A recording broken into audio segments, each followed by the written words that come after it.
Nesse mês de novembro, eu decidi falar sobre luto, porque infelizmente milhões de pessoas estão passando por essa fase da vida. Mas você acha que tudo isso sobre luto se resume unicamente a dor e sofrimento? Não. Muita coisa boa pode vir de fases difíceis da nossa vida e essa compreensão nos ajuda a entender como é possível atender a palavra de Deus que nos orienta a sermos agradecidos por tudo e também encontrar o lado positivo até desse momento tão difícil. Meu nome é Valdeisa Costa, sou mestre em psicologia positiva e trabalho na área da educação e da saúde há mais de 30 anos. E nesse vídeo eu vou dar algumas dicas de como lidar com essa situação. Fica comigo, tá?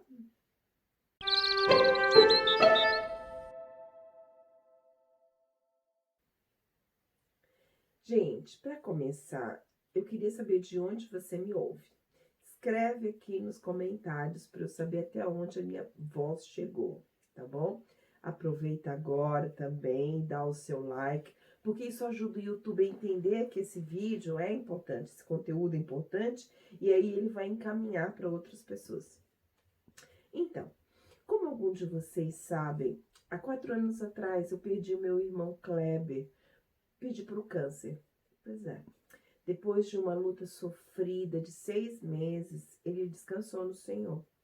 Cada um de nós, os 9 irmãos e irmãs sobreviventes, vivenciou o luto de uma maneira diferente. Mas eu queria compartilhar com vocês a forma como meu irmão Elson tem vivido esse processo. Aqui na Inglaterra, onde a gente mora, tem uma fundação chamada Cancer Research, que, usando uma tradução tipo livre, né, significa pesquisa sobre o câncer. Eles dão suporte para os doentes e suas famílias, também desenvolvem campanhas de conscientização e prevenção e financiam bolsas de estudo para alunos de pós-graduação que decidam pesquisar sobre tratamento e cura do câncer. Então, durante esses últimos anos, o meu irmão Elson tem participado de campanhas para arrecadação de fundos para essa fundação. Funciona assim: ele realiza alguma atividade difícil para motivar as pessoas a fazerem doações para o Cancer Research. E nessa luta, o meu irmão já participou de uma corrida de 5 quilômetros. Depois ele foi de bicicleta de Londres a Paris. E esse ano ele fez uma coisa inimaginável para a maioria de nós, que foi atravessar Portugal de norte a sul de bicicleta. Essa foi uma ação muito difícil porque, ainda que meu irmão tenha assim, um excelente condicionamento físico, subir as montanhas de Portugal foi uma tarefa quase impossível para um homem de 47 anos. Durante esse percurso, em muitos momentos, em meio a lágrimas de dor e exaustão, ele pensou em desistir. Mas ele lembrava de uma frase que o meu irmão Kleber, que era personal trainer, ele dizia muito frequentemente para os alunos, para motivar os alunos, eles falavam assim: olha, sem moleza, motivando as pessoas. E aí, em memória ao meu irmão e pensando no que aquele desafio arrecadaria para a luta contra o câncer, ele pedia forças a Deus, ficava, orava e seguia montanha acima. Lindo, meu irmão, né? Tenho muito orgulho dele. E se você quiser contribuir com essa fundação, eu vou tentar colocar aqui na tela o QR Code e na descrição desse vídeo eu vou deixar o link, caso você queira contribuir. Pois é, gente, para muitas pessoas, a angústia desencadeada pela perda não se dissipa dentro de poucos meses, mas pode durar até anos. Mas, por outro lado, supor que a perda de um ente querido condena uma pessoa a um sofrimento eterno, também essa pessoa que acredita nisso está enganada, pelo menos por uma grande proporção de pessoas enlutadas. Há muitas evidências científicas que sugerem que para muitas pessoas lidar com luto pode fornecer contexto para mudanças positivas e significativas de vida, o que nós, a psicologia positiva, chamamos de crescimento pós-traumático. E esse crescimento pós-traumático, ele se refere a mudanças experimentadas em 5 áreas diferentes da vida. A primeira área é o do autoconceito, o conceito que a pessoa tem de si mesma. Essa mudança reflete o crescimento da autoimagem da pessoa que sobrevive sobreviver ao luto, porque a dor é tão grande que às vezes, quem passou por isso sabe, pode parecer que a pessoa não vai aguentar, que vai morrer, que vai perecer. Mas depois essa pessoa descobre que ela conseguiu sobreviver, dia após dia. Uma vez eu vi uma mãe que perdeu o filho, ela disse que tinha passado pela pior coisa que alguém pode passar na vida, que é enterrar o filho e arrumar o quarto dele depois. Na hora eu pensei daquela música do Chico Buarque que diz que saudade é arrumar o filho do quarto, saudade é arrumar o quarto do filho que morreu. Então aquela mulher que passou por isso e sobreviveu, disse que o que quer que ela tenha que enfrentar na vida dali em diante, ela tem certeza que ela vai vencer, porque nada será tão difícil e doloroso quanto foi a perda do único filho que ela tinha.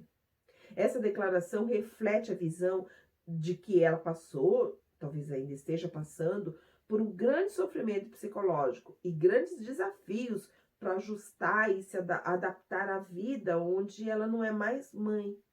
Mas, junto com esses aspectos difíceis e negativos, existe a convicção de que sobreviver oferece à pessoa evidências da força pessoal nesse contexto de adversidade.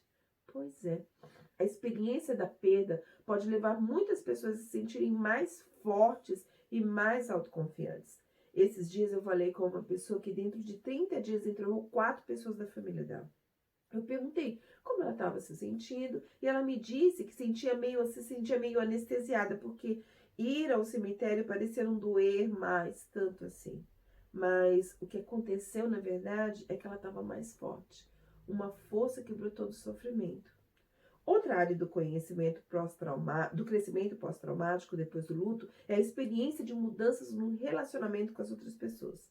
Certamente, como em qualquer domínio de crescimento, as crises e as perdas podem produzir mudanças negativas nos relacionamentos, mas muitos enlutados relatam mudanças positivas nos seus relacionamentos com as outras pessoas. Muitas dizem que passaram a dar mais valor aos familiares e amigos e, consequentemente, se tornaram mais próximos deles, brigando menos, aproveitando as oportunidades de encontro como oportunidades de viver tempo de qualidade com eles, tirando fotos, construindo memórias positivas. Muitas pessoas também dizem que passaram a ter mais compaixão para com as outras pessoas. Em geral, assim com outras pessoas, em geral, com aquelas pessoas que sofrem ou que estão passando por momentos difíceis também. Uma pessoa que eu tenho em contato diz que se tornou muito mais empática com qualquer pessoa que sofre. A terceira área de crescimento pós-traumático se dá quando o sobrevivente, principalmente se for cônjuge ou pai ou mãe de um jovem ou adulto solteiro, solteira, precisam assumir as responsabilidades e conexões de relacionamento que foram anteriormente da pessoa que faleceu. Por exemplo, entrando em contato com as pessoas, né? Às vezes tem que entrar em contato com as pessoas que trabalhavam com ela, ou que estudavam, ou muitas vezes tem que assumir os filhos que essa pessoa deixou e também cuidar da casa, dos seus pertences. Nesse período, muitas vezes as pessoas se descobrem capazes de resolver ou fazer coisas que elas nem imaginavam que eram capazes antes. Como um senhor que não sabia fazer absolutamente nada de serviço doméstico. E depois do falecimento de sua esposa, ele teve que aprender a cozinhar, lavar, passar e tudo mais.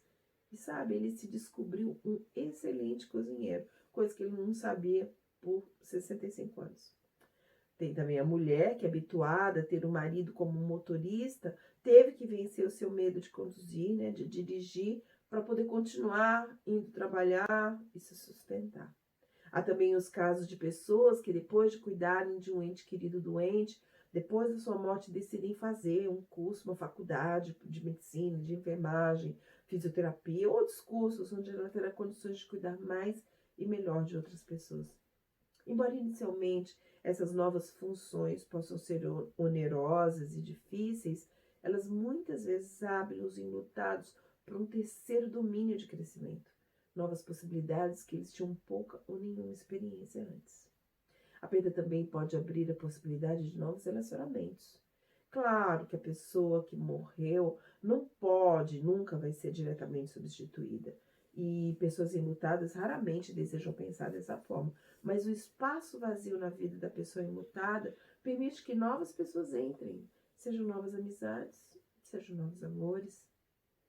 A quarta área do crescimento pós-traumático se refere ao relato de algumas pessoas que se tornaram mais conscientes da sua finitude, de que o fim da vida pode ser mais cedo do que elas pensam, ou que elas devem aproveitar ao máximo do tempo que elas têm. Essa apreciação da vida as fazem vivê-la mais plenamente. Muitas pessoas se tornam mais atentas à sua saúde, mudam seu estilo de vida e desenvolvem hábitos mais saudáveis. A quinta e última área de crescimento pós-traumático inclui elementos existenciais. E para muitas pessoas, dependendo de contextos geográficos e culturais particulares, também pode refletir elementos espirituais e religiosos.